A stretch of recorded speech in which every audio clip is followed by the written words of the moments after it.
یہ رات اتنی برکتوں والی رات ہے، اتنی رحمتوں والی رات ہے۔ پھر اس رات کے اندر اللہ جل جلالہ بندے کی توبہ کو قبول کرتا ہے۔ اس رات کے اندر بندے کی زندگی اور موت لکھی جاتی ہے، کتنا رزق ملے گا، کتنی زندگی ملے گی، کہاں جیے گا، کہاں مرے گا۔ اس رات کے اندر یہ سارے فیصلے کیے جاتے ہیں۔ تو وہ خوش نصیب لوگ ہیں جو مسجد میں بیٹھے ہیں، اللہ کی یاد میں بیٹھے ہیں، اللہ کے ذکر میں بیٹھے ہیں، رسول اللہ کے ذکر میں بیٹھے ہیں۔ ہم کتنے خوش نصیب ہیں، اس الہ کے سامنے جھکتے ہیں، اسی کو سجدہ کرتے ہیں۔ یار ہمیں شکر کرنا چاہیے، اللہ نے ہمیں کسی اور کے سامنے نہیں جھکایا۔ دنیا میں بندے دیکھو، کوئی پتھروں کی پوجا کرتے ہیں، کوئی آگ کی پوجا کرتے ہیں، کوئی گائے کی پوجا کرتے ہیں، کوئی سورج کی پوجا کرتے ہیں، کوئی ستاروں کی پوجا کرتے ہیں، کوئی چاند کی پوجا کرتے ہیں تو وہ بھی بندے، ان کے بھی دو ہاتھ ہیں، ان کی بھی دو ٹانگیں ہیں، ہمارے جیسے ہیں۔ لیکن اللہ جل جلالہ کا ہمارے اوپر کتنا بڑا احسان ہے، ہمیں اپنے سامنے جھکایا ہے۔ اللہ جل جلالہ کو سجدہ کرتے ہیں، عبادت اسی کی کرتے ہیں۔ اسی کے ساتھ ساتھ پھر اللہ جل جلالہ نے ہمارے اوپر اور مہربانی فرمائی۔ اللہ نے وہ ہمیں نبی دیا جو نبیوں کا نبی ہے، وہ آقا دیا جو سلطان الانبیاء ہے، جو ساری کائنات کا سردار ہے۔ اللہ کے رسول صلی اللہ علیہ وسلم نے فرمایا، توجہ ہے، سمجھ آندی پئی کونی آندی پئی؟ اچھی آواز ناکھو جو سبحان اللہ۔ اس رات کے اندر سارے بندوں کی بخشش کی جاتی ہے سوائے دو آدمیوں کی، باقی ساروں کی بخشش کی جاتی ہے۔ ان کو جنت کی ٹکٹ دی جاتی ہے، ان کا نام جنت میں لکھ دیا جاتا ہے۔ لیکن دو قسم کے لوگوں کی بخشش نہیں ہوتی۔ نمبر ایک، والدین کا نافرمان، اس کی بخشش نہیں ہوتی۔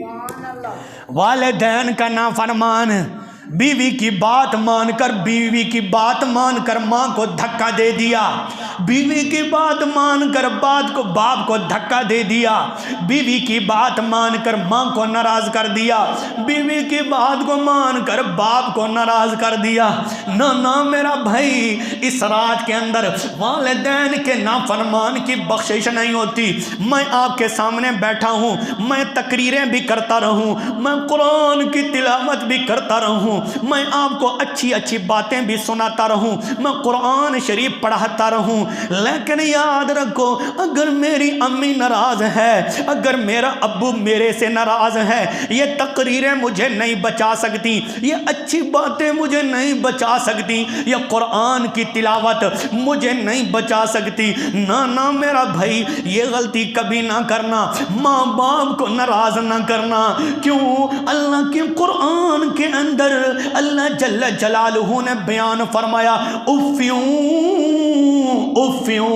والدین کو اف تک نہیں کہنا، والدین کو اف تک نہیں کہنا، اف تک نہیں کہنا۔ چھٹی ہجری کا ایک عالم ہے، چھٹی ہجری کا ایک عاشق رسول ہے جس کا نام ہے امام فخر الدین رازی۔ یہ چھٹی ہجری کا بہت بڑا امام ہے، یہ چھٹی ہجری کا ایک مجدد ہے امام فخر الدین رازی۔ اب ہے 1444 ہجری ہے اور یہ چھٹی ہجری کا عالم دین ہے۔ انہوں نے قرآن کی تفسیر لکھی ہے جس کا نام تفسیر کبیر ہے، عربی کے اندر لکھی ہے۔ وہ اس آیت کی تفسیر کرتے ہیں، افیوں کہتے ہیں۔ اف کا مطلب کیا ہے؟ اف کا کیا مطلب ہے؟ امام فخر الدین رازی رحمۃ اللہ علیہ کہتے ہیں کہ والدین کے پخانے سے بھی نفرت کرنا جائز نہیں ہے۔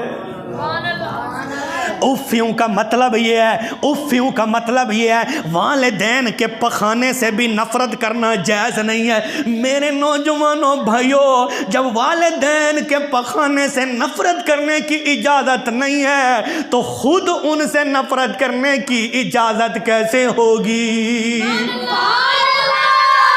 یہ اللہ کا قرآن ہے. رسول اللہ صلی اللہ علیہ وسلم کل کائنات کا سردار ہے. تیرا میرا آقا کل کائنات کا ہادی ہے. سارے آسمان والوں کا بھی سردار ہے, زمین والوں کا بھی سردار ہے, مشرق والوں کا بھی سردار ہے, مغرب والوں کا بھی سردار ہے, جنوب والوں کا تیرا میرا نبی سردار ہے, آسمان والوں کا سردار ہے. تیرے میرے نبی صلی اللہ علیہ وسلم اللہ نے فرمایا محبوب کل کائنات میری ہے لیکن ذکر تیرا ہوگا. اے میرا محبوب جنت میری ہے, جنت کی چابیاں تیرے ہاتھ میں ہوں گی.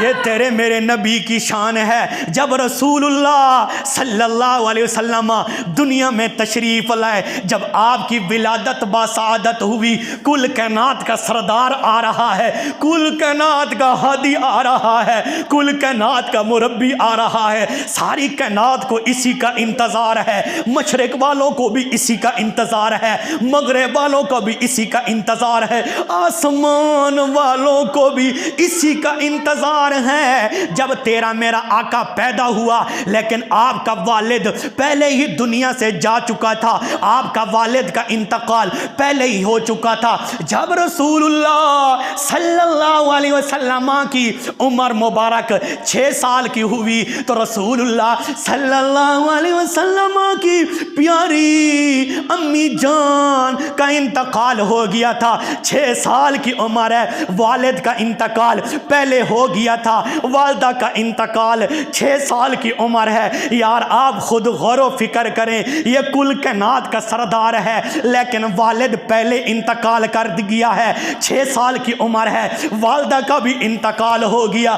جب اعلان نبوت فرمایا 40 سال کے بعد رسول اللہ صلی اللہ علیہ وسلم صحابہ کے درمیان بیٹھے ہیں اور فرمایا صحابہ کاش کہ آج میرا ابو زندہ ہوتا, کاش آج میری امی زندہ ہوتی, وہ میری شان کو دیکھتی, وہ میری عظمت کو دیکھتی, وہ میرے مقام کو دیکھتی. صحابہ آج وہ دیکھتی تو کتنا خوش ہوتی, آج میرا ابو ہوتا وہ دیکھتا تو کتنا خوش ہوتا. آج دنیا کے بادشاہ میرے در پر آ رہے ہیں, آج ساری دنیا کا رخ میری طرف ہے, آسمان والے بھی میرے غلام ہیں, زمین والے بھی میرے غلام ہیں. لیکن صحابہ کاش کہ آج میرا ابو زندہ ہوتا, کاش آج میری امی زندہ ہوتی.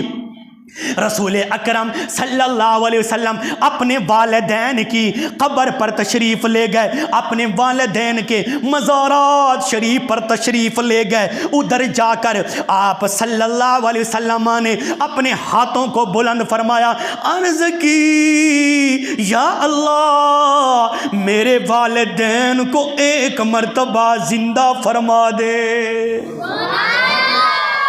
رسول خدا صلی اللہ علیہ وسلم اپنے والدین کے مزار پر تشریف لے گئے, وہاں جا کر دعا کی یا اللہ میرے والدین کو زندہ فرما دے. پھر آپ کو معلوم ہونا چاہیے آپ کے میرے نبی کی ہر دعا قبول ہوتی ہے, نبیوں کی دعائیں قبول ہوتی ہیں, ان کی دعائیں کبھی رد نہیں ہوتی. جب میرے آقا نے دعا کی اللہ نے فوراً اس دعا کو قبول فرما لیا. رسول اللہ کے والدین زندہ ہو گئے, اپنے مزار شریف سے باہر آ گئے. رسول اللہ صلی اللہ علیہ وسلم نے اپنی آنکھوں سے اپنی امی کی زیارت کی, اپنی آنکھوں سے اپنے ابو کی بھی زیارت کی, اپنا کلمہ اپنے ابو کو بھی پڑھایا, اپنا کلمہ اپنی امی کو بھی پڑھایا. اس کے بعد وہ دونوں دوبارہ مزارات میں لوٹ گئے. رسول خدا صلی اللہ علیہ وسلم مسجد نبوی شریف میں بیٹھے ہیں اور صحابہ کو کہہ رہے ہیں صحابہ کاش آج میری امی ہوتی وہ دیکھتی.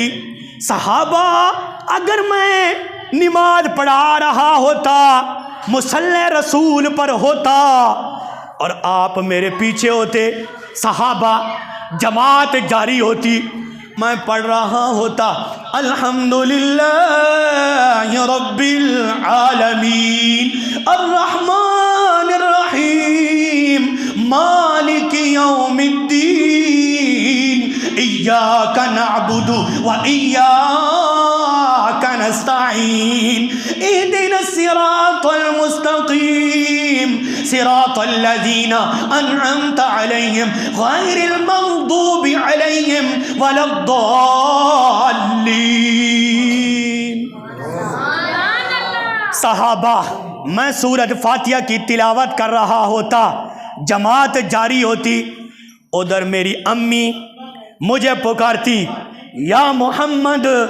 صحابہ، میں نماز کو چھوڑ دیتا اور امی کی بات کو سنتا، میں نماز کو چھوڑ دیتا، امی کی بات کو لبیک کہتا۔ یہ میرے رسول نے تعلیم دی ہے، یہ میرے رسول نے ہمیں سبق دیا ہے، ماں کو ناراض نہ کرنا، ماں ناراض تو رسول اللہ ناراض، رسول اللہ ناراض تو خدا بھی ناراض۔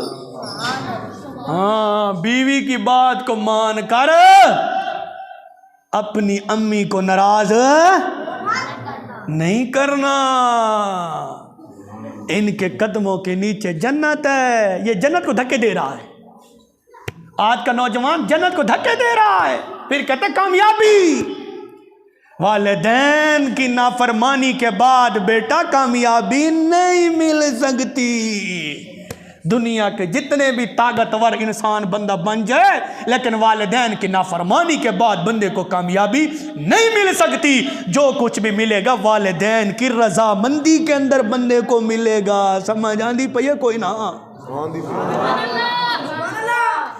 ایک یہ آدمی ہے، اس رات کے اندر ماں باپ کا نافرمان